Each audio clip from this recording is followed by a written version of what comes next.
Heavy clouds loomed above, but behind the clouds the moon was nearly full and lent a faint radiance to the whole sky. Lyra lay awake, happy enough to gurgle with the swaying of the boat. Malcolm's stiff arms and shoulders began to loosen, and the canoe made good speed on the dark water. Alice was looking intently past Malcolm's head towards the house as it vanished behind them. Even in the dimness, Malcolm could see her face, sharp and anxious and angry, and he saw her bend forward to adjust Lyra's blankets and stroke her face. "Do you want a biscuit?" she said softly. He thought she was speaking to Lyra. Then she looked up at him. "What's the matter?" "Wake up," she said. "Oh, me?" "Yes, please. I'd like a biscuit. Actually, I'd like a whole plate of steak and kidney pudding, and some lemonade and—" "Shut up," she said. "Stupid, talking like that. All we got's biscuits. Do you want one or not?" "Yes." She leaned forward and gave him a handful of fig rolls. He ate them in small mouthfuls, taking as long as he could to chew each bite. "Can you see him?" Malcolm said after 5 minutes. "Can't even see the house. I reckon we lost him now." "But he's mad. Mad people, they don't know when to give up. You must be mad, then—" He didn't know what to say to that. He paddled on, though the force of the flood was such that all he had to do was steer and keep the boat's head forward. "He's probably dead by now," Alice said. "I was thinking that. He was bleeding a lot. I think there's an artery there in his leg. And that daemon. She can't live, surely. Won't be able to move, neither of 'em. We better hope they are dead." The clouds overhead parted from time to time and let the brilliant moonlight through, so bright that Malcolm almost had to shade his eyes. Alice sat up and peered even more fiercely at the water behind them, and Malcolm scanned ahead, left and right, looking for somewhere to land and rest, but only isolated clumps of bare trees rose above the racing water. He felt as if he had passed beyond exhaustion into a state of trance, and that minutes went by in which his sleeping body paddled and watched and steered without any influence from his dreaming mind. The only sound was the wind over the flood, except for a tiny insect buzz that came and went. The floodwater must be breeding pestilence, Malcolm thought. Better be careful to keep mosquitoes, and that away from Lyra, he said. "What mosquitoes? It's far too cold. I can hear one, that enter mosquito," she said, sounding scornful, and she nodded at something behind him. He turned. The bulky clouds had shouldered one another aside, and the moon shone down over the whole waste of water. And in all that wide emptiness there was only one thing that moved with purpose, and that was an engine boat a long way behind them. He could only see it because it had a searchlight on the bow, and it was getting very slightly closer every minute. "Is that him?" Malcolm said. "Can't be. It's too big." He never had a boat with an engine. They haven't seen us yet. "How do you know that?" "'Cause they're moving the searchlight all over the place. And they'd be going a lot faster if they wanted to catch us. We'll have to hide, though, 'cause they'll see us if they get any closer." He bent his back to paddling harder, even though every bone and muscle in his body ached, and he longed to cry with fatigue. He would hate to cry in front of Lyra, because to her he was big and strong, and she would have been frightened to see him frightened, or at least he thought so. So he gritted his teeth and plunged the paddle into the water with his trembling muscles and tried to ignore the whine of the motor, which was not intermittent anymore but constant and getting louder. The flood was taking them into an area of hills and woodlands, hills that crowded closer than before and woodlands that were partly bare and partly evergreen. The clouds drifted over the moon again and darkened everything. "I can't see 'em," said Alice. "They've gone behind that wood." "No, there they are. How far back are they, do you think?" "They'll catch us in about 5 minutes. I'll pull in then." "Why?" "On the water they could just tip us over. On land we got a chance." "Chance to what?" "Chance to not die. Maybe." In fact, he was terrified, so much so that he could barely move the canoe forward anymore in case he dropped the paddle. There was a wooded slope to their left, dark trees, and what looked in the gloom like a stone embankment, though it was probably the roof of a big house. Anyway, he made for that, and then the moon came out again. It was no rooftop, simply a flat piece of land in front of the wood. Malcolm drove Belle Sauvage up onto the soft soil, and Alice seized Lyra and stepped out almost in one movement. Malcolm leapt out and turned to look for the launch. Alice, holding Lyra, had retreated further up the slope, but the open space was not very large, close-branched holm oaks with spiked leaves crowded in on all sides. She clung to the baby and watched fearfully for the launch, moving her weight unconsciously from one foot to the other, shivering, breathing quickly, making a little moaning noise in her throat. Malcolm had never found it so difficult to move. Every muscle quivered. He looked up at the close-leafed trees, dark evergreens that were darker than the sky.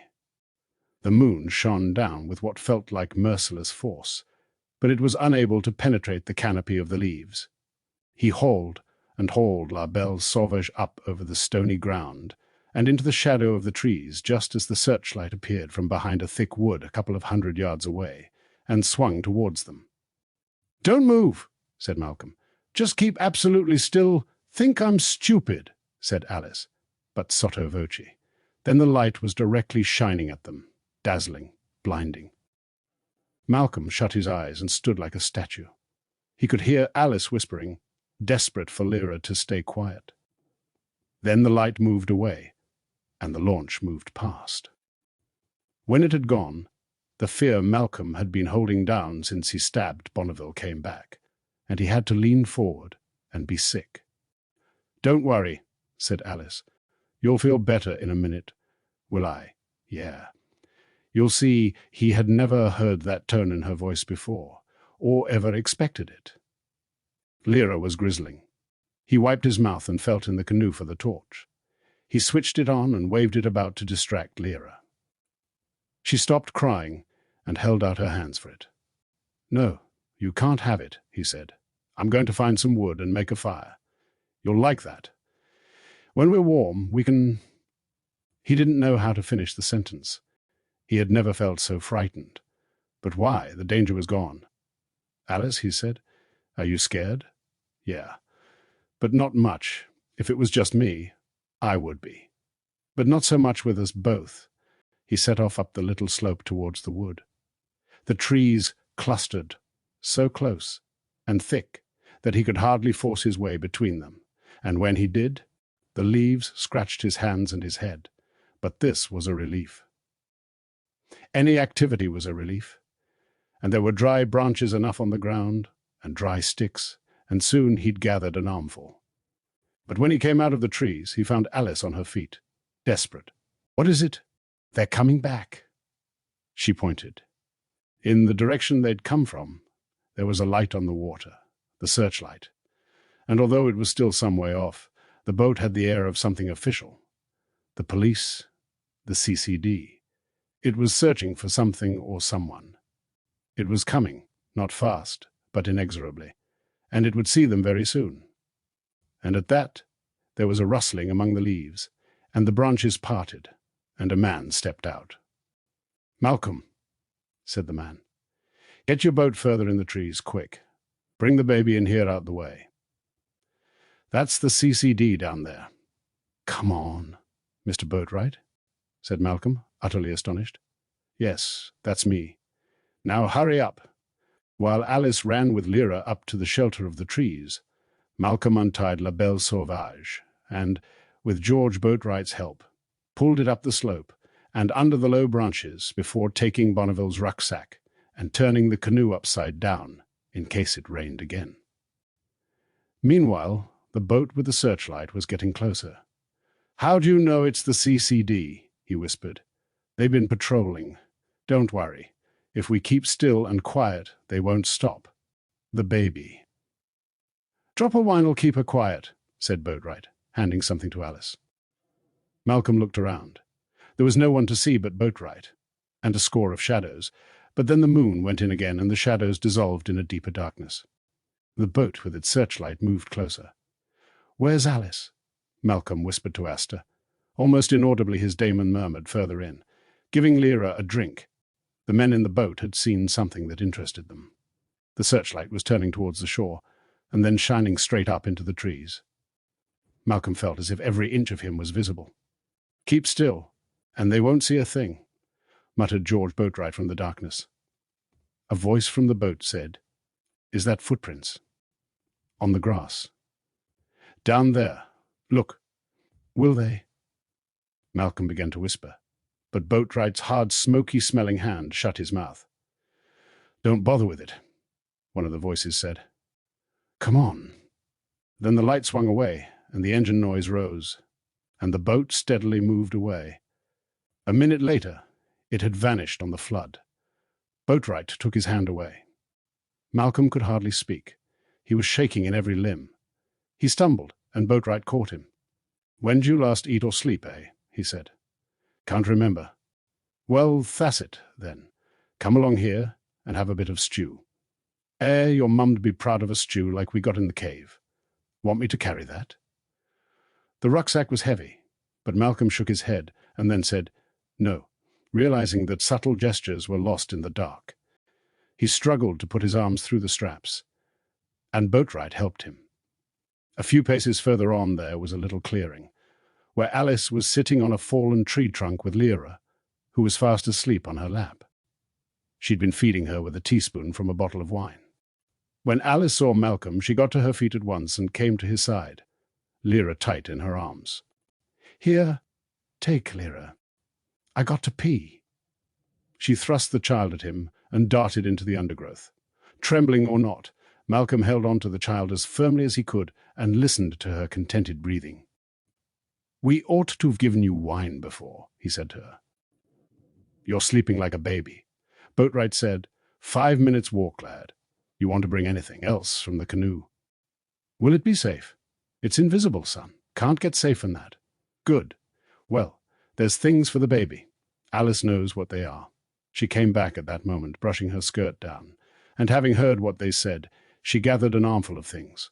A pillow, blankets, the saucepan, a packet of nappies, a box of milk powder. But she was trembling as much as Malcolm.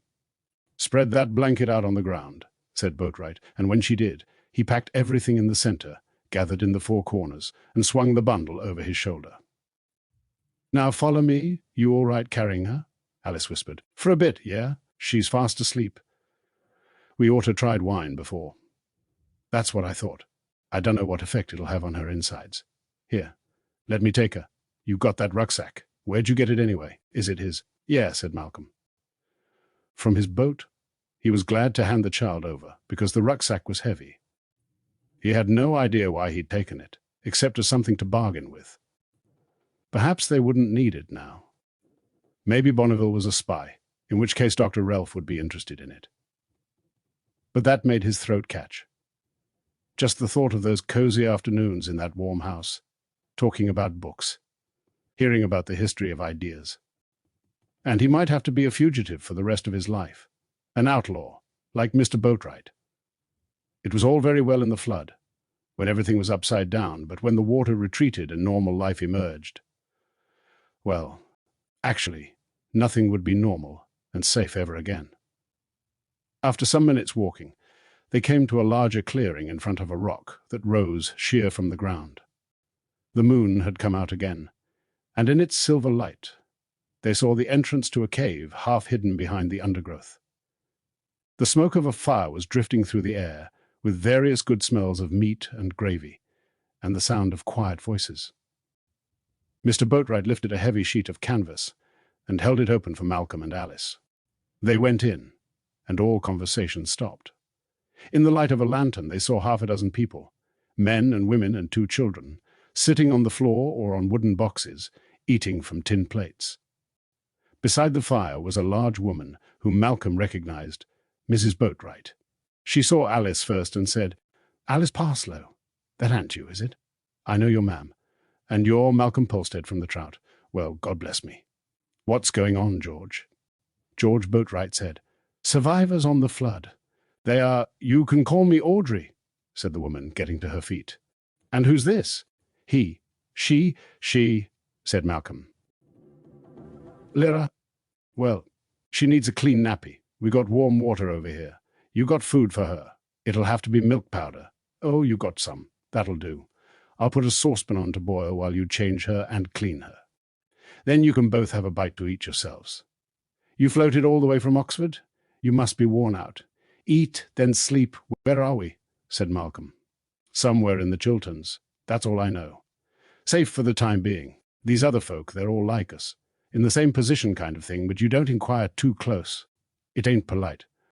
All right, said Alice. Thank you, said Malcolm, and went with Alice to a corner of the cave, away from the people who were eating. Audrey Boatwright brought a lantern and hung it up. In its warm light, Alice set about undoing Lyra's sopping clothes and handing the stinking bundle to Malcolm. Her dress and everything's all? He said. I'll wrap her in the blanket for now, and dress her properly when it's aired out a bit or washed if we can. Malcolm took the soggy bundle and carefully separated what was to be thrown away and what was to be washed. He looked around, wondering what they did with rubbish, and found a boy of about his own age looking at him. You want to know where to throw it, the boy said. Come with me. I'll show you. What's your name? Malcolm. What's yours? Andrew. That your sister, what, Alice? No, I mean the baby. Oh, we're just looking after her in the flood. Where you from? Oxford. You, Wallingford. Look, you can throw that in the pit there. The boy seemed to want to be helpful, but Malcolm wasn't inclined to talk. All he wanted to do was sleep. Still, on the principle of not making enemies, he let the boy guide him back to the cave and exchanged a question or two. Are you here with your parents? Malcolm asked. No, just my auntie. Did you get flooded out? Yeah. Lots of people in our street got drowned. There's never been such a flood since Noah's time. Probably. Yeah, I wouldn't be surprised. It won't last long, though, I don't suppose. 40 days and 40 nights, you reckon? Oh, yeah, said Malcolm, remembering his Bible lessons. What's the baby's name? Lyra. Oh, good night, said Andrew, sounding a little put out. Alice was feeding Lyra, sitting under the lantern light, looking exhausted. Audrey Boatwright came over with 2 tin plates heaped with stew and potatoes steaming hot. Give her to me, she said. I'll finish her off. You need to eat. Alice handed the child over without a word and started to eat, as Malcolm had already done. He had never felt so hungry, never felt his hunger so gratified, not even in his mother's kitchen. He finished the stew and almost immediately felt his eyes closing. But he managed to force himself awake enough to take Lyra from Audrey, who was patting her back, and carry her to where Alice was already curling up on the floor. Here, said Mr. Boatwright, handing him a bundle of blankets and canvas bags roughly filled with hay. With the last of his wakefulness, Malcolm pushed them into shape and laid them side by side, and then, putting Lyra between them, lay down next to Alice and fell at once into the deepest sleep of his life. And it was Lyra who woke them when the grey light of a wet dawn crept into the cave. Asta sleepily nipped Malcolm's ear, and he came awake like someone struggling to swim to the surface of a lake of laudanum, where the strongest delights were the deepest, and there was nothing above but cold and fear and duty. Lyra was crying, and Asta was trying to comfort Pan, but the little ferret wouldn't he be comforted and burrowed closer around Lyra's neck, only irritating her further. Malcolm, heavy-eyed, forced himself up and rocked the child gently to and fro. That didn't help either, so he picked her up. You've been productive in the night, he whispered. I never knew such a fountain of manure. I'll have to see if I can do the changing of the guard myself. Alice is still asleep, see? She was a little happier in his arms, but not much. She whimpered instead of crying fully, and Pan looked out and let Asta lick his nose. What you doing? Mumbled Alice, and instantly her daemon was awake and growling softly. Is all right, said Malcolm. I'm going to change her, that's all. You can't, said Alice, sitting up. You'll do it all wrong. Yeah, I probably would, said Malcolm with some relief. What's the time? About dawn. They spoke in the quietest of whispers. Neither wanted to wake the other sleepers. Gathering a blanket around her shoulders, Alice crawled to the fire and put another log on the ashy heap, stirring it until she found a few red embers, and put the saucepan on to heat. There was a cask of fresh water nearby, Audrey had said that anyone who used some had to refill it from the spring outside, so she made sure to do that while waiting for the saucepan to heat up. Meanwhile, Malcolm walked up and down with Lyra. They went to the mouth of the cave and looked out at the rain, heavy, incessant, falling straight down through the sodden air. They looked back into the cave, where sleepers lay on both sides, some alone, some snuggled up together. There were more of them than he'd been aware of the night before.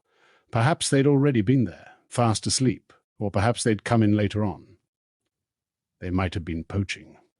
If the flood had forced deer and pheasants, as well as people high up above their usual dens and nests, there should be plenty of them around to catch. He whispered all this to Lyra, rocking her from side to side as he walked about. At one point, Asta whispered, "Look at Pan," and Malcolm noticed that the little daemon, kitten-shaped, was unwittingly kneading the flesh of Malcolm's hand with his tiny claws. Malcolm felt astonished, shy, privileged. The great taboo against touching another's daemon was not instinctual but learned then. He felt a wave of love for the child, and her daemon, but that made no difference to them, because Lyra was still grizzling, and Pantalaimon soon let go of Malcolm's hand and became a toad. And then the fear came back. What they'd done to Bonneville. When the CCD men in their boat found the daemon with the shattered leg and the man with a wound in his thigh, they'd have one more reason to hunt Malcolm and Alice down. Was the knife still in the wound? Was Bonneville actually dead? He couldn't remember. Everything had passed with such nightmarish speed. "Ready," said Alice very quietly behind him, and he nearly leapt in the air with shock. But she didn't laugh. She seemed to know just what he was thinking, and to be thinking the same herself. The look they exchanged in the mouth of the cave, before going back to the fire, was something Malcolm never forgot. It was deep and complex and close, and it touched every part of him, body and daemon and ghost. He knelt beside her, and he and Asta occupied Lyra's attention while Alice washed and dried her. "You can see her thinking, even though she hasn't got any words," he said. "Not this end," said Alice shortly. One or two sleepers were beginning to stir as the light grew stronger. Malcolm took the bundle to be thrown away and tried to move very quietly as he carried it out to the pit the boy had shown him. "I didn't see him in the cave," Asta whispered. "Perhaps he sleeps somewhere else." They found the rubbish pit and hurried back because the rain was drenching. When they got there, Audrey was holding Lyra, who seemed comfortable enough, even if a little doubtful, while Alice prepared the milk. "Who's her mother?" Audrey said, settling herself next to the fire. "We don't know," said Malcolm. "She was being looked after by the nuns at Godstow, so she must be someone important." "Oh, I know the ones you mean," said Audrey. "Sister Benedicta. Yes, she's in charge. But it was Sister Fenella who looked after her mostly. What happened? The priory collapsed in the flood. We just got her out in time. Then we got swept away, so you don't know who her family is?" "No," said Malcolm. He was getting better at lying. Audrey handed the child over to Alice, who had the bottle ready. A little way off, Mr. Boatwright stood up and stretched and went out of the cave, and others were stirring. "Who is everyone?" said Malcolm. "Is it all your family?" "There's my son Simon and his wife and 2 little kids. The others are just others. There's a boy called Andrew. I spoke to him last night. Yes, he's Doris Witcher's nephew. That's Doris over there by the big rock. They come from Wallingford Way. My, she's hungry, ain't she said admiringly, watching Lyra's lusty guzzling. Doris Witcher was still asleep. There was no sign of Andrew. "I don't suppose we'll stay long," said Malcolm. "Just till the rain stopped. You stay as long as you need to. You'll be safe here. No one knows about this place. There's a few of us got reason to be careful who knows where they are, and we ain't lost anyone yet." Mr. Boatwright came out of the rain carrying a dead chicken. "Know how to pluck a chicken, Malcolm?" he said. Actually, Malcolm did, because of watching Sister Fenella doing it in the priory kitchen. He'd done it once or twice in his mother's kitchen too. He took the bird, a scrawny item, and set to work while Mr. Boatwright sat down and stirred the fire up before lighting a pipe. "What'd they say after I vanished, eh?" he said. "Anyone guess where I'd gone?" "No," said Malcolm. "They all said you were the only person that had ever got away from the CCD. And the officers came back the next day and asked a lot of questions. But no one said anything. Except one or two said you had evil, dark powers, like making yourself invisible, and the CCD had no hope of finding you. Ever." Mr. Boatwright laughed so much he had to put his pipe down. "Hear that, Audrey?" he wheezed. "Invisible." "I wish you was inaudible sometimes," she said. "No," he went on. "I've been preparing for summit like that. You got to have an escape route, no matter where you are. Always have an escape route. And when the time comes, don't hesitate a single second." Audrey?" "We had our escape route, and we took it that same night. The bastards come to the trout." "Did you come straight here?" "In a manner of speaking. There's hidden pathways and hidden refuges, all across the woods, all across Oxfordshire and Gloucestershire and Berkshire and beyond. You could go from Bristol to London by them hidden pathways, and no one'd ever know you were doing it. What happened when the flood came? All we done was go up higher. This spot where we are now is the highest piece of land in Berkshire. We know all the shortcuts and the shallow ways and the deep ways. We can always slip away and they'll never catch us. And the water's on our side, not theirs." "I don't understand," said Malcolm, turning the chicken over. "The creatures in the water, Malcolm. I don't mean fish, neither, nor water voles. I mean the old gods. Old Father Thames, I seen him a few times, with his crown and his weeds and his trident. He's on our side. The bloody CCD they won't never win against old Father Thames. And other beings as well. There was a man with us. He saw a mermaid near Henley. The sea was so full she come right up the river, even that far from the coast. And this chap, he swore to me, that if he saw that mermaid again, he'd go off with her. Well, 2 days later he disappeared, and chances are he did just that. I believe it anyway." "If that was Tom Sims," said Audrey, "I'd say he was probably drunk, and his mermaid was a porpoise." "She weren't a porpoise. He spoke to her, didn't he? And she spoke back. She had a voice sweeter than a chime of bells, he said. 10 to 1 he's living with her now, out in the German Ocean. He'll be bloody cold if he is," said Audrey. "Here, give me that chicken. I'll finish it off." Malcolm had made a reasonable job of it, he thought. But he was glad to let her take over. His hands were numb with cold, and he couldn't grip the smaller feathers. "Get yourself some bread from the bin over there," Audrey told him. "There's cheese in the bin next to it." The bins were galvanized steel dustbins. In the first one, there were 3.5 heavy loaves, hard and stale, and a knife to cut them with. Malcolm cut a thick slice for himself and another for Alice, and carved some cheese to go with them as the woman Doris Witcher woke up nearby and looked around blearily. "Andrew," she said. "Where's Andrew?" "I haven't seen him this morning," Malcolm said. She rolled over and sat up in a thick smell of alcohol. "Where's he gone?" "I saw him last night." "Who are you, then?" "Malcolm Polstead," he told her. There was no point in giving himself a false name, since Mr. Boatwright knew exactly who he was. Doris Witcher groaned and lay down again, and Malcolm took the bread and cheese over to Alice. Audrey Boatwright was holding Lyra up and patting her back, and Lyra obliged with a fine expression of wind. Malcolm sat down to gnaw at the bread and cheese, and found it hard going, but his stomach was glad of the effort his teeth were making. And then, once he was able to sit and relax, the realization came back. He had killed Bonneville. He and Alice, they were murderers. The dreadful word was stamped on his mind, as if by a printing press on a sheet of paper, and the ink was red.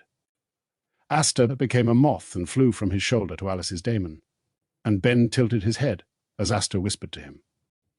Mrs. Boatwright was walking up and down, showing Lyra to the people who were just waking, and someone else was attending to the chicken, gutting it and jointing it and sprinkling it with flour. If that was going to feed everyone in the cave, Malcolm thought, trying to distract himself, there wouldn't be much on anyone's plate. But Alice had moved closer, and she was leaning in to whisper something. Mr. Boatwright. Do you trust him?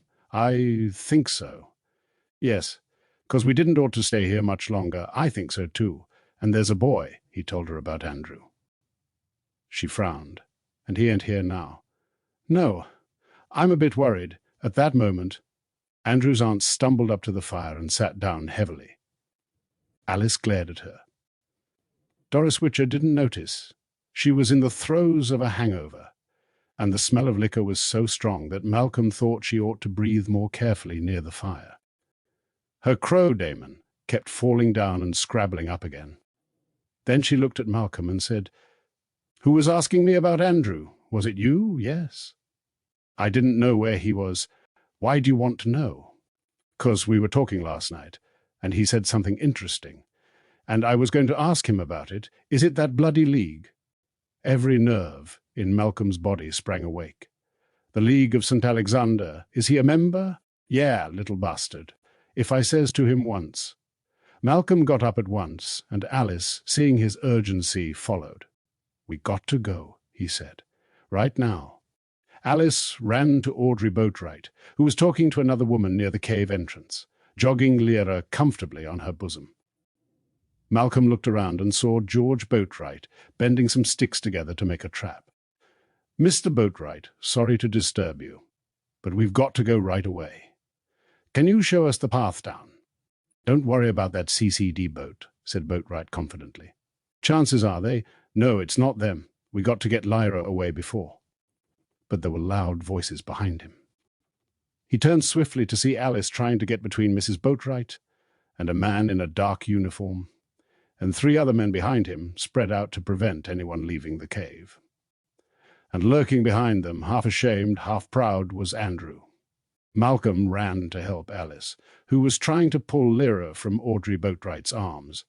But then one of the men grabbed Alice by the neck, and he was shouting, and Malcolm was shouting too, and he didn't know what he was saying.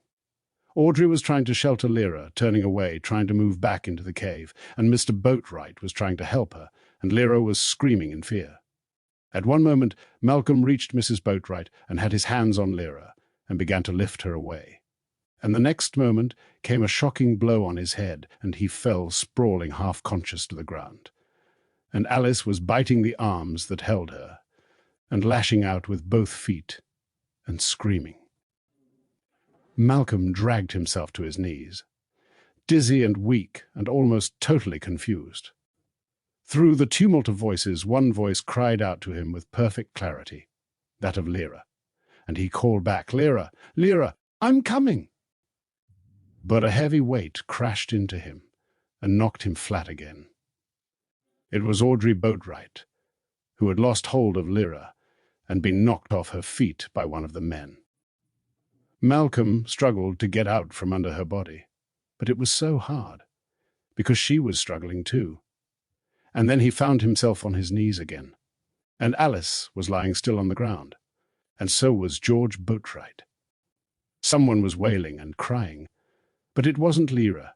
Someone else a long way off was shouting, a woman's voice, incoherent with rage and helplessness. Audrey Boatwright began to sob as she found her husband unconscious beside her. But the dark uniformed men were gone, and Lyra was gone with them.